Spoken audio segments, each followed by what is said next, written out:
que de pronto iba a ir a comprar unos anillos, pero se pone el pullover y no puede, ¿no? Y le saca la manga y por ahí empieza a,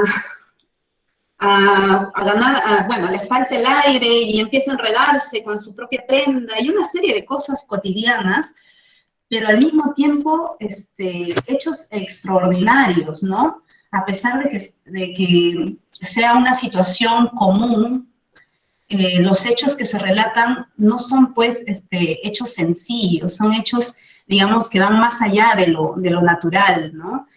Y hay algunos conceptos que por ahí he anotado para poder definir qué es lo fantástico. Y vamos con lo primero que dice: lo fantástico es una irrupción de un hecho que no puede ser explicado por leyes cotidianas. No puede ser explicado por leyes cotidianas, sin embargo, nace de lo cotidiano, ¿no? Es una vacilación experimental por un ser que no conoce más allá de las leyes naturales. Es una experiencia, una vacilación. ¿Qué será vacilación, no? ¿No? Va por ahí el detalle de lo fantástico. Supera lo lógico temporal.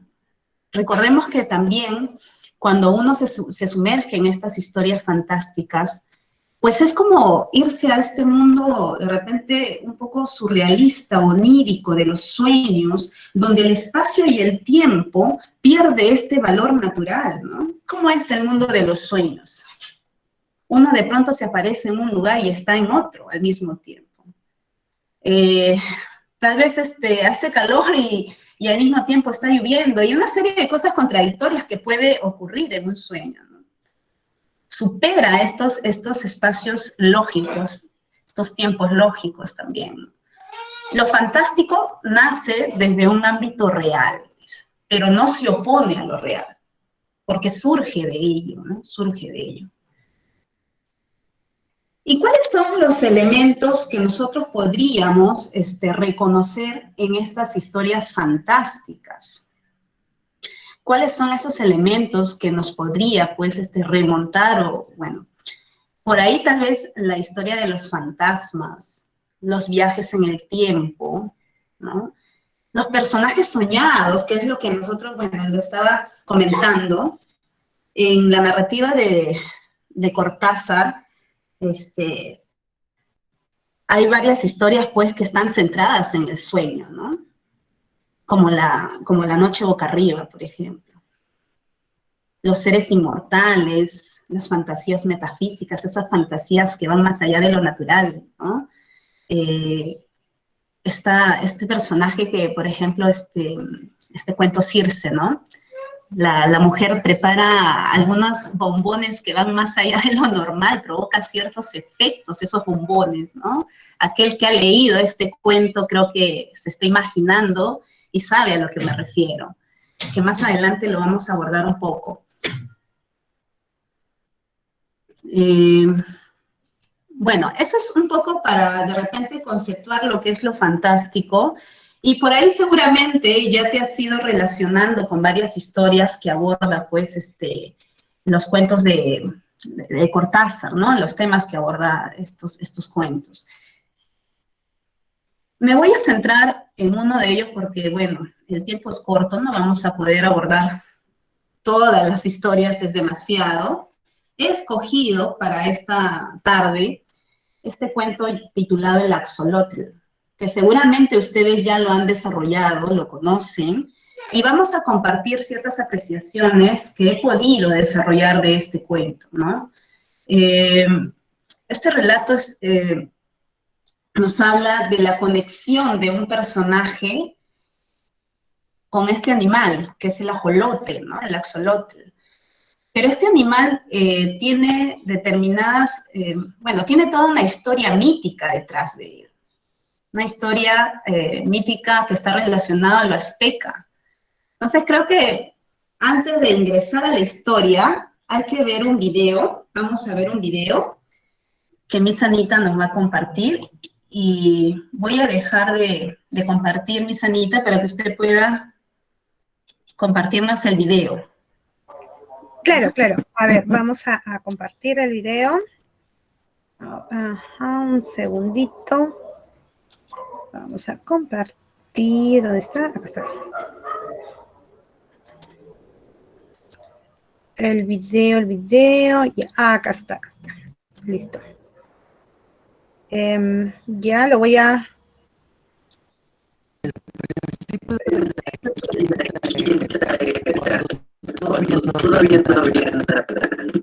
A ver, ¿se escucha bien? No. Se está escuchando entrecortado. No, Miss, no se Ya. escucha. Ok, ya. En todo caso es... Vamos a ver cómo lo podemos arreglar. Un segundito. A ver, por ahí.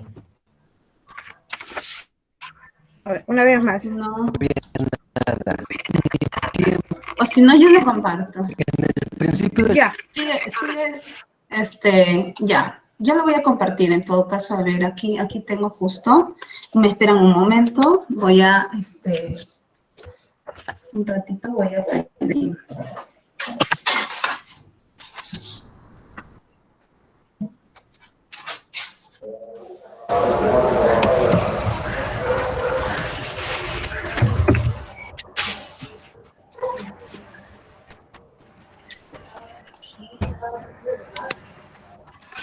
Un ratito, por favor.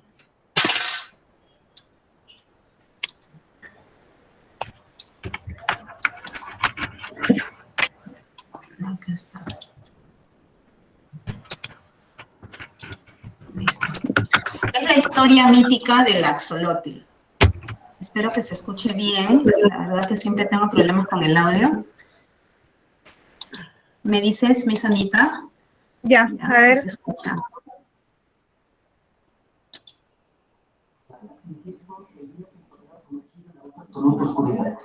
Entonces, los hijos se reunieron en Teotihuacán y desde el principio de la quinta era, cuando no había nada, ni tiempo, el día se encontraba sumergido en la más absoluta oscuridad. Entonces, los hijos se reunieron en Teotihuacán y decidieron que 2 cerdos se sacrificarían para crear la luz y alumbrar el mundo. Tecosistecatl, el dios precioso, adornado y pretencioso, y Nanahuatzin, el dios buboso y sarnoso, fueron los elegidos. Ambos se situaron junto al Tetexcali. Fuego cayó por 4 noches y a la orden de los demás dioses se arrojaron al fuego. De repente todo se tornó rojizo y en ese momento surgió Nanahuatzin. Era tan resplandeciente que nadie lo podía mirar. Después, justo en el mismo lugar apareció Tecosistecatl y los dioses notaron que no estaba bien que existieran 2 soles. Entonces, Quetzalcóatl volvió con un conejo a Tecosistecatl, así de su primer resplandor y creó a la luna. Luego de un rato, los dioses notaron que el sol y la luna permanecían inmóviles y decidieron darles movimiento. Sacrifiquémonos y hagamos que resuciten con movimiento por nuestra muerte. Dijeron los dioses y todos aceptaron, menos uno. Xolotl, gemelo de Quetzalcóatl, se negó a sacrificarse, por lo que decidió huir haciendo gala de su capacidad para transformarse. Se ocultó entre un maizal y tomó la forma de un maíz doble que los campesinos también llamaban Xolotl, pero fue descubierto. Huyó nuevamente para esconderse en un magueyal y se convirtió en un maguey doble llamado Xolotl, y de nuevo fue descubierto. Finalmente escapó al agua, donde tomó la forma de un ajolote, que fue el último ser en el que pudo transformarse antes de morir. El ajolote es un animal muy especial, pues su enorme capacidad regenerativa es un fenómeno que sigue intrigando a los científicos. Conozcamos, respetemos y cuidemos a uno de nuestros animales más increíbles.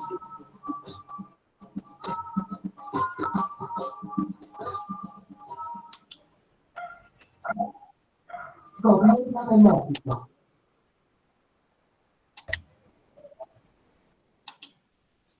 Muy bien. Ahorita voy a volver a compartir el PPT. Un poquito.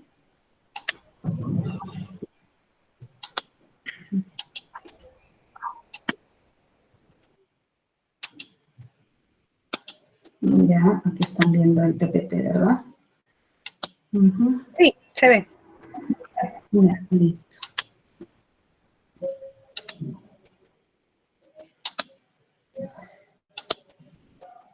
Muy bien, tal vez usted responder a través de los comentarios, ¿cuál es esa relación mítica que tiene el cuento con con la mitología azteca, ¿no? ¿Cuál es esa relación que tal vez ustedes lo han encontrado a partir de su lectura? Mientras, continúo, ¿ya? Continúo con esta lectura que he hecho. A ver, voy a... Muy bien. Entonces, creo que el video nos permite conocer un poco esa historia mítica que tiene el animal del ajolote, ¿no? Y si tiene ahí cierta conexión con los dioses, ¿no? Hay ciertas cambios, transformaciones por la que este animal atraviesa y termina en un ajolote, ¿no? Un animal que vive en el agua. Entonces, creo que hay ciertas relaciones que también por ahí se desarrollan en el cuento, y tal vez ustedes a través de sus respuestas, a través del chat, nos puedan comentar ese aspecto, ¿no? He decidido para este análisis, bueno, este pequeño análisis que voy a hacer del cuento, dividirlo en 3 partes, ¿no? En 3 partes el relato del axolotl. Esta primera parte es cuando hay una presentación al axolotl, ¿no? La primera parte, este contacto que tiene el que nos está narrando, ¿no? El personaje protagónico con el animal. Cómo se da esa presentación. Y luego hay una identificación. Y por último, lo he titulado El empoderamiento existencial. De repente me estoy basando en el título, pero es como que hay una fusión, ¿no? Que luego vamos a abordar ese tema. Pero vamos a la primera parte. ¿Cómo empieza este relato? Como les decía, pues hay una conexión profunda, ¿no? Entre el personaje y el animal. Hay una voz narrativa que nos dice por ahí, en cierta parte del relato, dice lo siguiente: parecía fácil, casi obvio, caer en la mitología. Es decir, al comienzo hay toda una investigación que hace el personaje acerca del animal, ¿no? Porque él, cuando va al zoológico y, bueno, pasa por varios animales hasta que llega al acuario, se deja pues, complacer, ¿no? Se queda anonadado al ver a estos 9 animalillos, el ajolote, ¿no? Y, bueno, se apasiona y empieza a investigar, ¿no? En el primer plano hay un conocimiento que va del lado del personaje e investiga acerca de este animal. Se va a la biblioteca, ¿no? Y empieza a leer, consulta diccionarios, empieza a dar definiciones incluso biológicas, y las conexiones que tiene, pues ahí he puesto una cita, dice: leí que se han encontrado ejemplares en África. Entonces este personaje empieza a investigar del animal, ¿no? Quien nos está narrando es un narrador homodigético, ¿no? Está en primera persona. Pero claro que esta voz narrativa a lo largo del relato va cambiando también, ¿no? Va cambiando, lo cual nos va a generar un poco de ambigüedad, se puede decir, ¿no?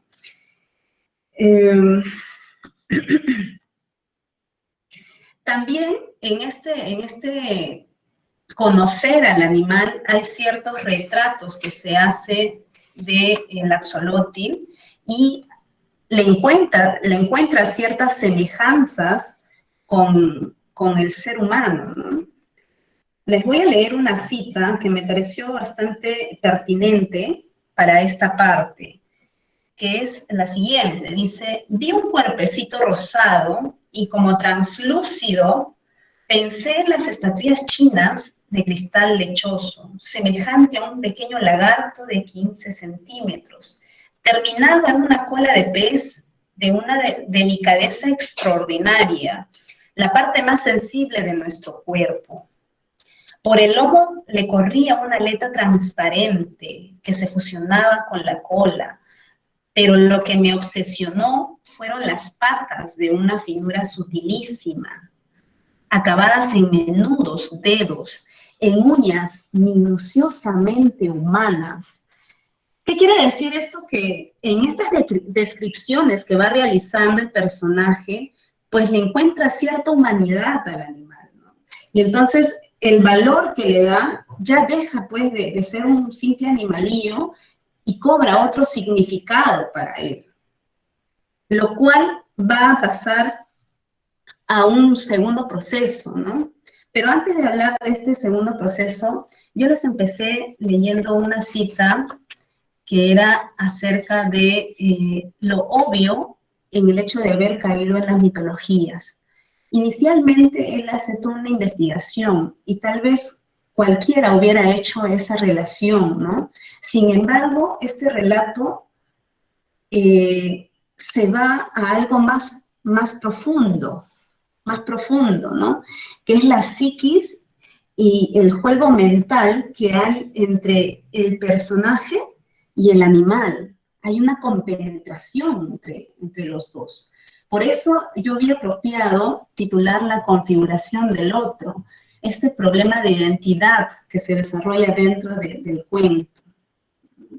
Cómo esa mirada profunda que va compenetrando poco a poco al personaje te permite entender un poco esa conexión que hay entre los dos, ¿no? Y pasamos a un segundo proceso que vendría a ser la identificación, cuando el personaje ya es el otro, ¿no? Y para ello he encontrado una cita que es la siguiente, que me parece bastante oportuna, cuando dice, y sin embargo estaban cerca, lo supe antes de esto, antes de ser un axolótil, antes de ser un axolótil. Es decir, cuando tú lees esta frase, esta palabra, esta oración, ¿no? Te das cuenta que la voz narrativa ha cambiado totalmente. Ya no sabes quién te está hablando, ¿no? Ya no sabes si es alguien que conoce a un axolótil o el propio axolótil quien te está hablando. Entonces ahí entramos a una ambigüedad, ¿no? A una ambigüedad. Y es algo genial porque esa ambigüedad Cortázar pues lo toca en muchos de sus otros cuentos y juega, ¿no? con esos efectos que puede provocar en el lector. Nosotros como lectores nos quedamos, ¿y qué puede pasar, no? ¿Quién es? Y ahí está pues la imaginación pura nuestra, ¿no? Entonces, en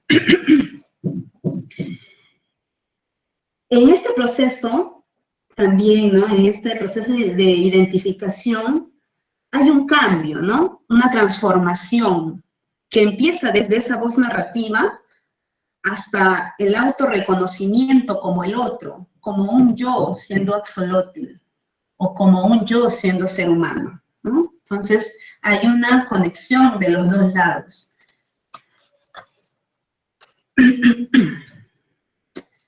Muy bien.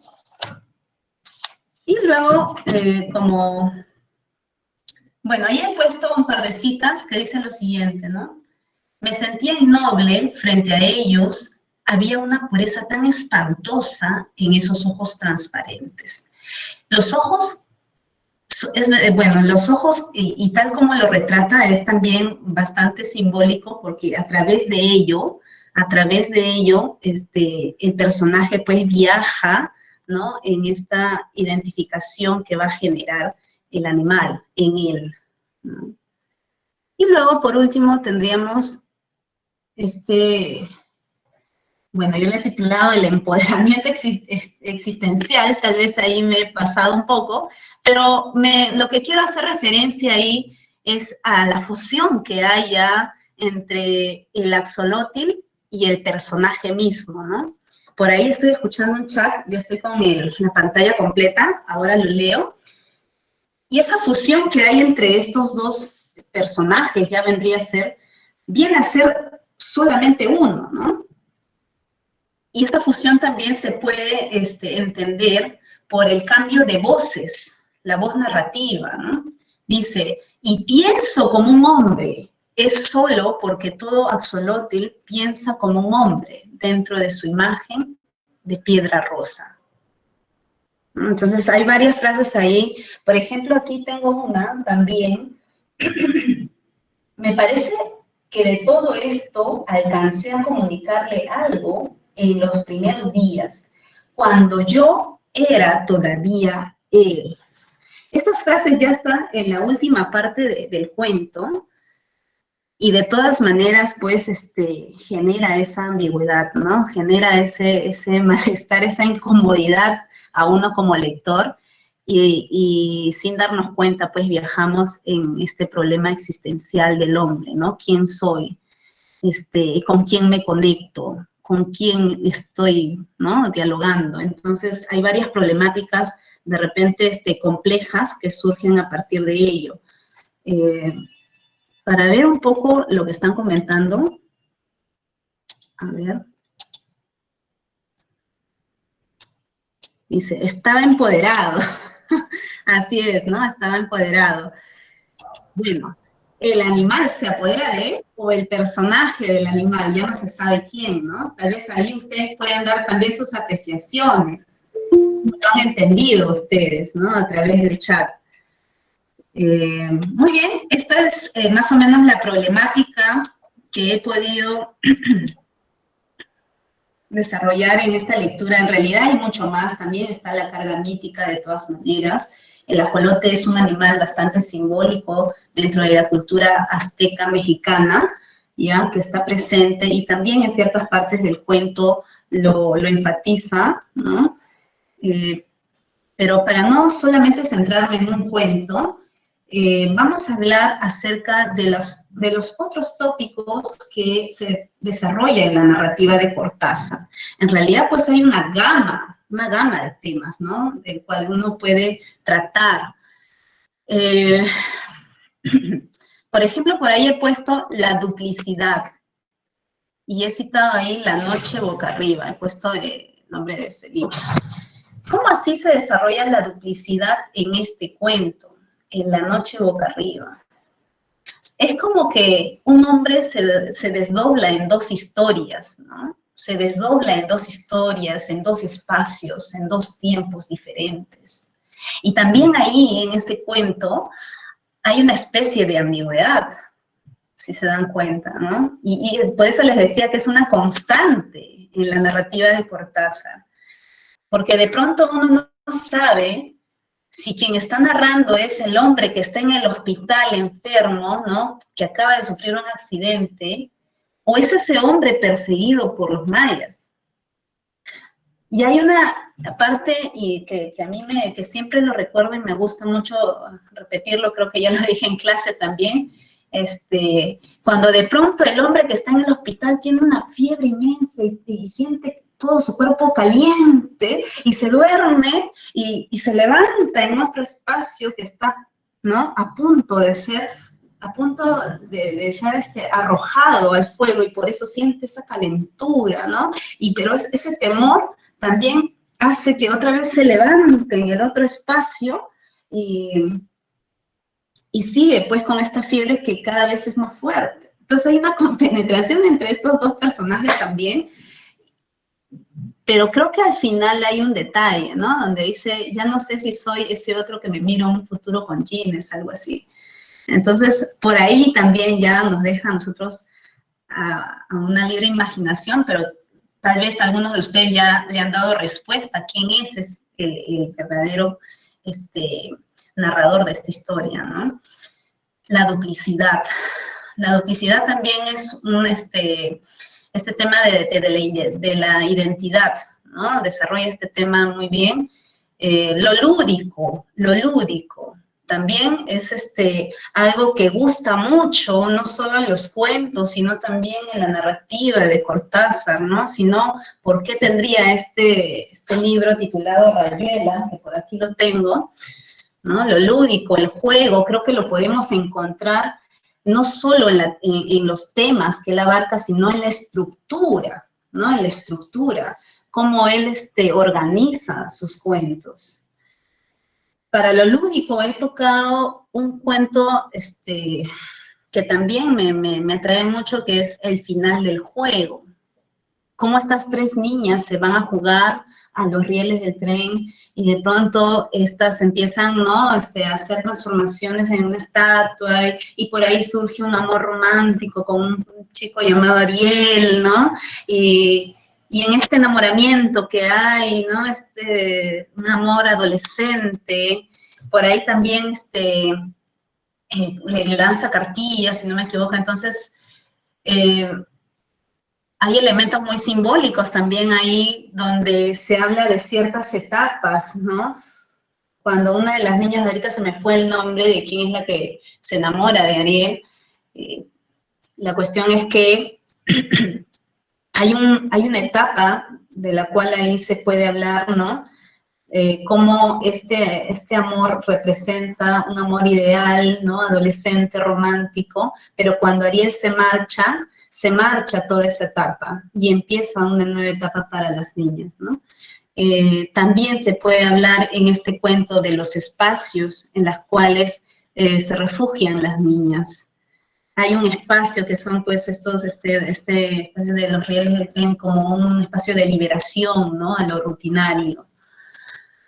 También está el tema de las acciones paralelas en continuidad de los parques. Y ahí tal vez te acuerdas de esta historia del lector, ¿no? Del lector que de pronto se sumerge tanto en la historia que la historia termina consumiendo al lector, ¿no?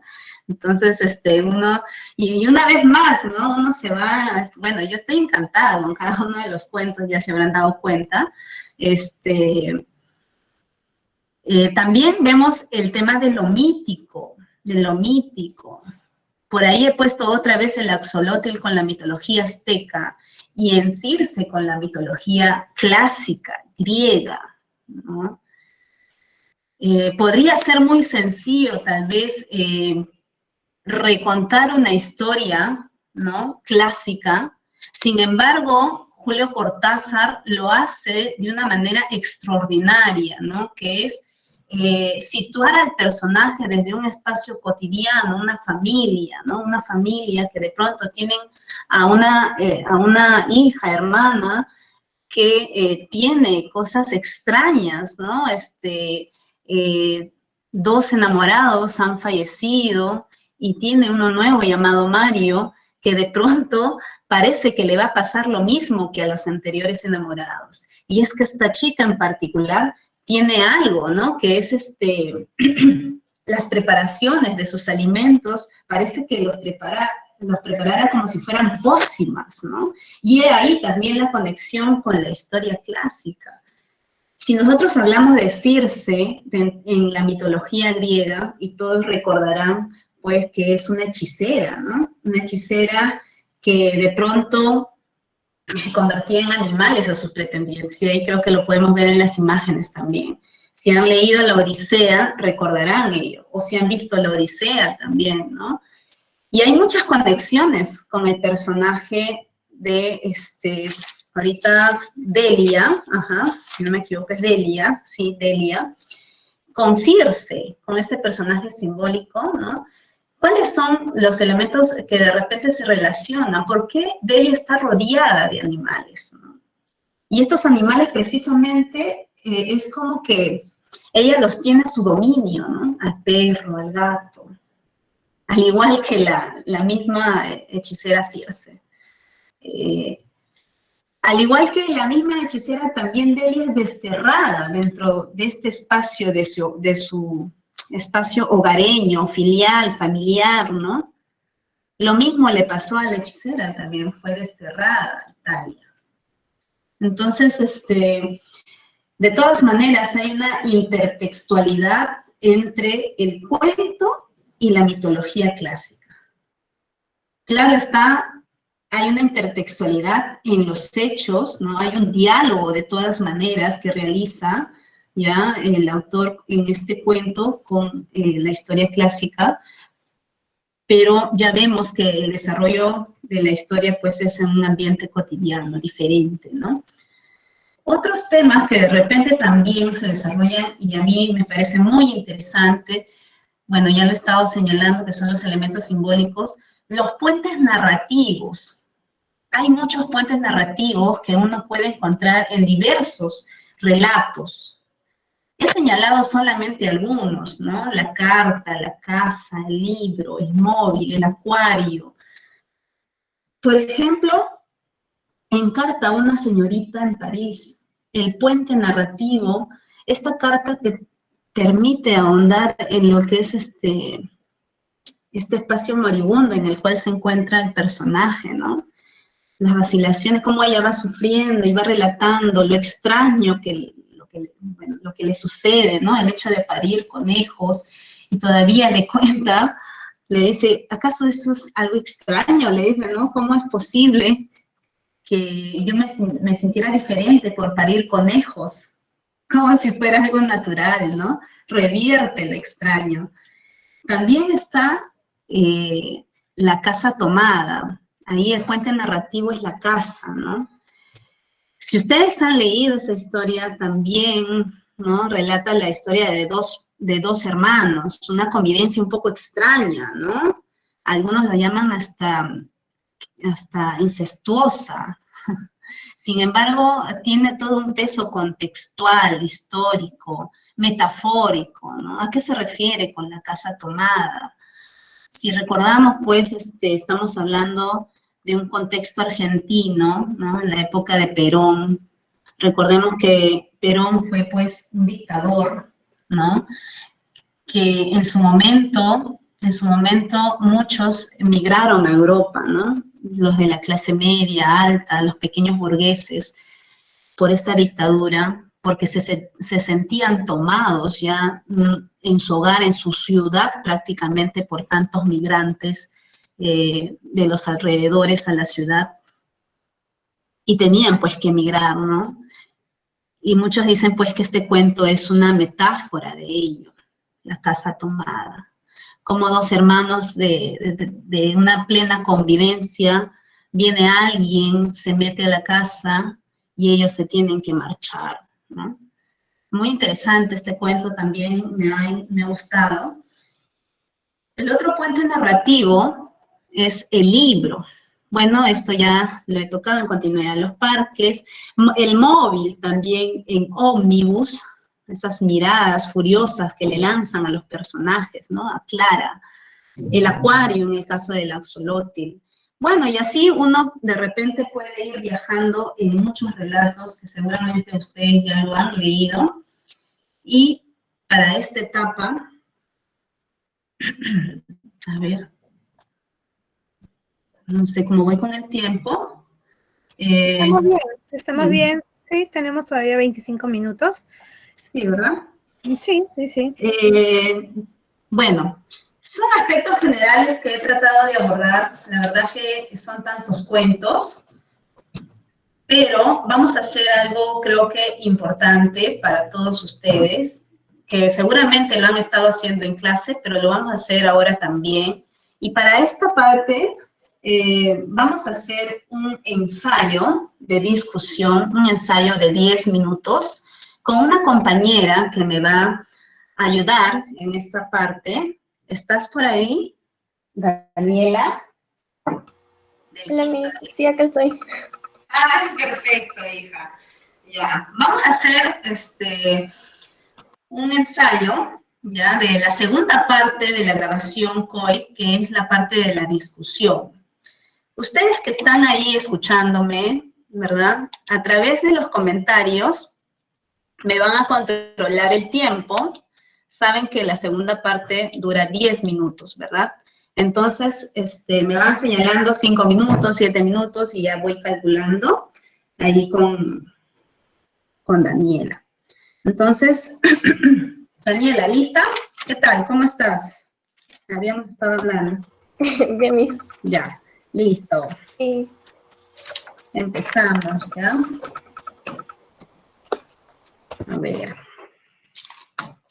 Vamos a hacer un modelo. Tomo el tiempo, Yesenia. Ya, listo. ¿Ya? Ayúdame con eso, Anita. Please, gracias. Un ratito, por acá. Ya. Listo. Muy bien, Daniela, empezamos. A la voz de 3. 1, Ya ves. 2 y 3. Ya está. Vamos a empezar esta segunda parte, que es la discusión, centrado en los cuentos de Julio Cortázar, este escritor, ¿no?, muy representativo de la literatura argentina. Muy bien, quisiera que nos expliques cuáles son los temas recurrentes que abarca la narrativa de este autor. Cortázar se basa en diferentes temáticas a lo largo de sus cuentos y va a depender mucho de la interpretación de cada lector. Yo he destacado ciertos temas como por ejemplo la libertad, la opresión, la fraternidad, y hay uno de ellos que me llama mucho la atención, que es un poco lo que es la opresión mezclada con la libertad en el cuento Casa Tomada. Este cuento para mí sinceramente representa muchas cosas. Tiene muchos elementos porque el personaje, por ejemplo, femenino, que es Irene, es muy, un poco parca. El personaje masculino es más abierto, ellos viven en una casa muy antigua desde pequeños y tienen una relación un poco más cercana que de hermanos, ¿no? Hacen la limpieza juntos, se podría decir que es hasta incestuosa. Y yo digo de la temática de la opresión porque hay algo que no se sabe qué es, que ocupa la casa. Entonces llega un punto en el que los hermanos tienen que abandonarla y esto los hace sentirse oprimidos porque no pueden estar libres en el espacio que supuestamente les corresponde. Y esto tiene todo un trasfondo histórico porque si nos basamos en el contexto de Cortázar, estamos hablando de la época de Perón. Entonces acá se puede relacionar con el contexto político, incluso del hecho de ciertas políticas en Argentina que hacían que las clases burguesas se sintieran un poco desplazadas, ¿no? Y se puede decir incluso que sí representa eso porque recordamos que ellos vivían de ciertos alquileres, no necesitaban hacer mucho esfuerzo. Entonces, más que nada, rescato ahí ciertas temáticas que no solamente se basan en lo que uno entiende del cuento, sino van más allá. Muy bien. Has estado hablando de este cuento, La Casa Tomada, y lo has señalado muy bien. ¿Cuáles serían, de repente, esos espacios simbólicos que se desarrollan dentro del cuento, a partir de los personajes, ¿no? Claro, el espacio cerrado en este cuento es muy importante porque configura en cierto modo la temática. Es este espacio de la casa que hace que los personajes se desarrollen tal y como son, ¿no? Y creo que no es el único cuento de Cortázar que representa mucho los espacios. Hay otros cuentos también, por ejemplo, Ómnibus, lo relaciono incluso con esto, porque es un espacio cerrado en el que el personaje de Clara se siente oprimido, se siente un poco intimidada porque todos lo miran mal. Y acá también puedo hacer una comparación con Casa Tomada, un contraste también, con la época de Perón, porque ellos se sienten juzgados, el personaje de Clara y el personaje masculino, se sienten juzgados de lo que pasa, ¿no? Y eso es lo que hace los espacios cerrados generalmente en los cuentos. En Carta a una señorita de París también el espacio cerrado hace que el hombre vomite conejitos, que es algo irreal. Por otro lado, están los espacios abiertos. Por ejemplo, en el cuento final del juego, el espacio abierto representa más bien lo contrario, representa lo lúdico, cuando las chicas están fuera de la casa se sienten libres, que es una de las temáticas también recurrentes. Pero cuando están dentro de las casas vuelven a sentir esa opresión. Uh-huh. Muy bien, has hablado acerca de lo lúdico, pero hay otros aspectos que también se desarrollan en la narrativa de Cortázar, que es acerca de la mujer, ¿no? ¿Cómo se va configurando este tema de la mujer a lo largo de su narrativa? Por ahí tal vez nos puedas ejemplificar, ¿no? Claro, Cortázar presenta distintas versiones de la mujer. No solamente a lo largo de los cuentos que he leído he podido rescatar dos versiones. La mujer que se presenta como un complemento del varón más bien, y la mujer que es como que la que da la iniciativa. Y acá hay dos ejemplos claros. Tenemos, Casa Tomada es uno de ellos, con la personalidad de Irene. Ella más bien es como que sigue más a lo que le dice su hermano, ¿no? Sin embargo, en la novela, en el cuento, por ejemplo, de Circe, la palabra Circe nada más hace referencia a una mujer astuta y engañosa. Entonces acá ya se ve otra mirada de cómo es la mujer, más bien ella es la que toma las riendas de las cosas, es la que dirige. O en el cuento también de Continuidad de los Parques, la mujer es la que hace un poco esta conexión entre las historias paralelas de los cuentos y es la que impulsa al personaje masculino más bien para que pueda asesinar a su esposo. Entonces Cortázar muestra una visión diferente de las mujeres. Hay un cuento incluso que, si no me equivoco, es El río, en el que la visión de la mujer más bien es diferente. La mujer ahí es como que más oprimida, la mujer tiene otra visión, ya no es la empoderada la que dirige la misión, sino es diferente. Y eso también puedo reflejarlo en Lejana, porque en Lejana hay dos versiones de la mujer, la que hace que todo su esposo le haga caso, incluso se van a Budapest, y la que sufre, la que es maltratada, ¿no? Y esa es la mirada más o menos que da. Muy bien.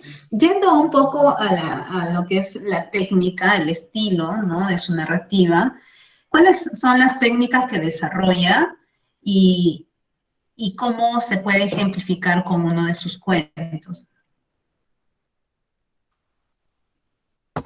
Bien, destaco mucho en Cortázar el tema de las técnicas que aplica en los cuentos, por ejemplo, la duplicidad, las historias paralelas y la doble realidad.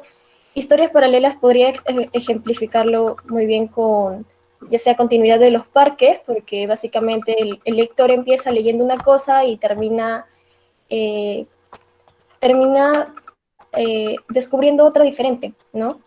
O de repente también podría hablar un poco del tema de las historias paralelas, más que hay un cuento que es Todos los fuegos al fuego, en la que comienza en un espacio más bien griego, otra época, y se muestra después un espacio urbano. Entonces, hay una relación entre estas dos historias que es la temática, la infidelidad, el amor.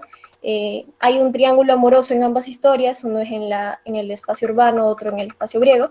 Entonces, Cortázar suele hacer esto que es conectar de algún modo, ya sea con una temática, con un símbolo, distintas historias.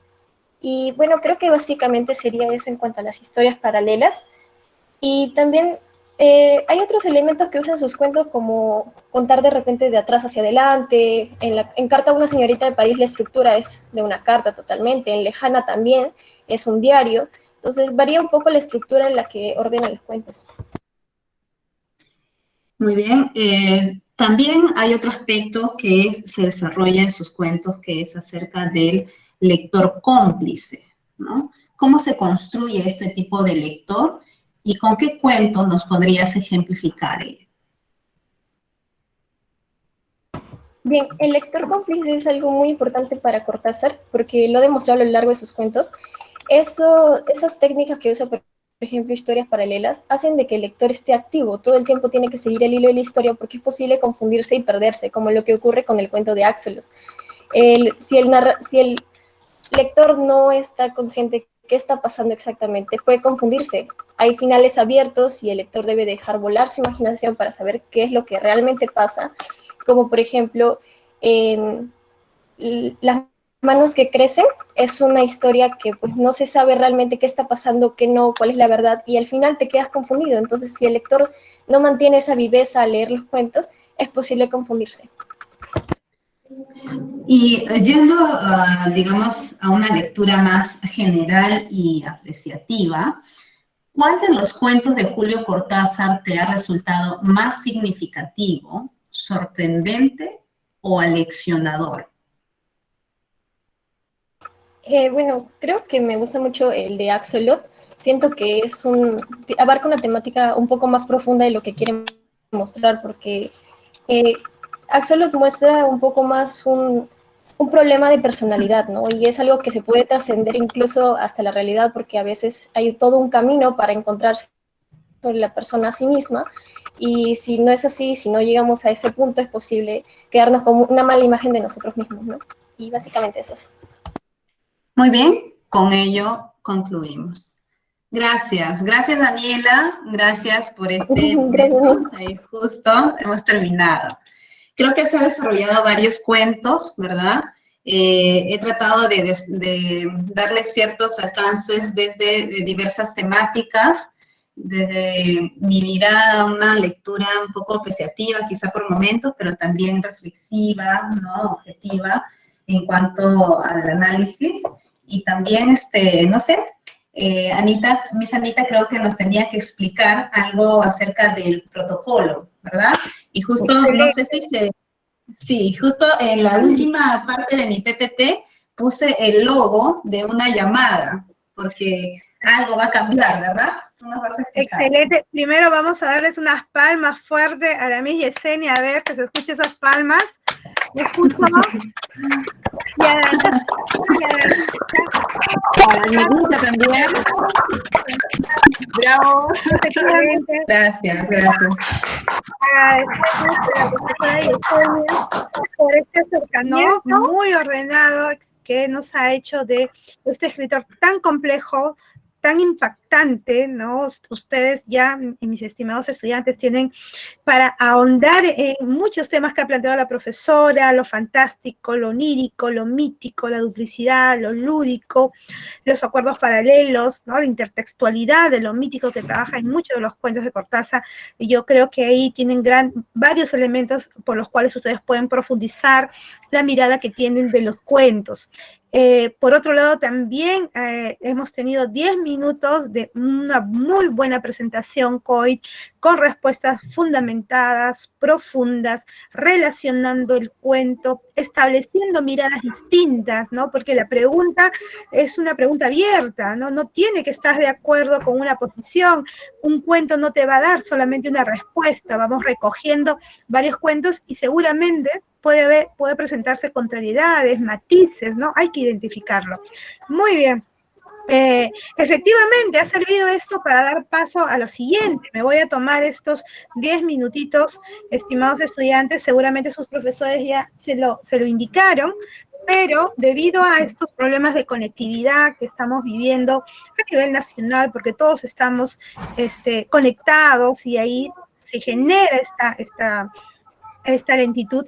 Entonces hemos previsto ello y hemos considerado que las modalidades que nosotros habíamos tomado en un primer momento, trabajar con 2 modalidades, se va a reducir a una sola, ¿no? En un momento dijimos que iba a ser, se iba a separar, pero lo que vamos a hacer es trabajar todos dentro de la primera modalidad que se explicó hace cerca de un mes más o menos. Ahí vamos a ingresar todos, ¿no? Todos vamos a formar parte de la misma modalidad. ¿Cuál es esta modalidad? Es muy sencilla en realidad, ¿no? Te vamos a llamar por teléfono. Vas a verificar tu horario, vas a esperar la llamada del profesor, ¿no? Nosotros te vamos a llamar, para ello los docentes del área están recaudando los números telefónicos, te vamos a llamar. Y una vez que te llamemos, te vamos a decir qué poema tú tienes que leer previamente. Ustedes seguramente ya han tenido, ¿no?, sus poemitas impresos de manera independiente, cada hojita, en donde el poema se encuentra en solitario, ¿no? En la parte de atrás nada. Te llamo, los llamamos y les decimos, bueno, el poema que te toca es este poema. De repente te va a tocar De puro calor tengo frío. Te decimos ello, también te explicamos las 2 preguntas que van a dirigir tu análisis, ¿no? Y tú vas a tomar nota. Nos demorará unos 3 minutos. Luego de ello colgamos, o tú cuelgas el celular, yo cuelgo el celular, y pasamos a la siguiente fase que dura 20 minutos. En este periodo de tiempo, tú vas a realizar tu análisis. Con calma, durante 20 minutos. Y te vas a filmar. Lo puedes hacer tú, puedes ubicar la cámara en un lugar, o de repente un pariente, un familiar, un hermanito, durante 20 minutos te puede ayudar con la grabación. En ese sentido, aquí hay un modelito de grabación que quisiera compartir con ustedes de manera muy rápida. Voy a dejar de grabar para que no se alente mucho, un segundito.